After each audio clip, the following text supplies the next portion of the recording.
king, but as an accuser, pointing his finger, challenging the faith of the righteous, demanding to know whether humanity's devotion is genuine or shallow. This vision is unsettling because it refuses to give us the clean lines we prefer. We want good and evil to be neatly separated, God in heaven, the devil in hell. But the Ethiopian manuscripts echoing the ancient Hebrew texts suggest that for a time the accuser was permitted to speak in the very presence of the throne. Not as an equal to God, never as a rival, but as a tolerated in this courtroom. You and I are the ones on trial.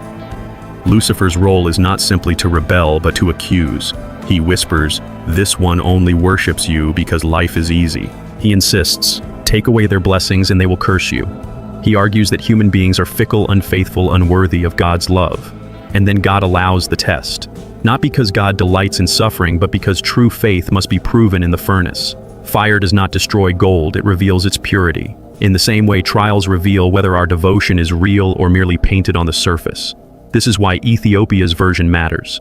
It does not flatter us with the illusion that life is easy or that evil is far away.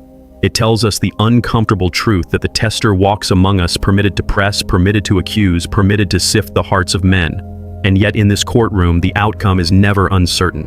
For every accusation hurled, there is also an advocate who stands beside us. Scripture tells us that Christ is our defender, our intercessor, the one who pleads on our behalf. So the courtroom is not balanced between two rivals.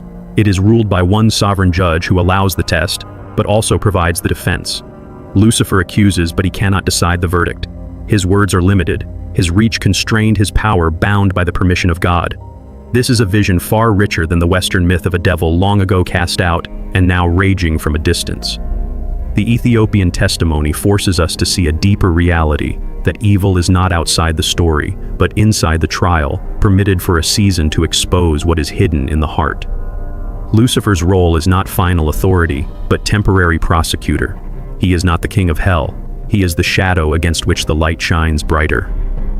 What happens when your name is called in that courtroom? When the accuser points at you and says, "They will fail, they will break, they will betray." What will be revealed in the trial of your faith? Lucifer in Ethiopia's telling is not just the fallen one, he is the tester, the accuser, the one who presses humanity so that their devotion to God can be revealed for what it truly is.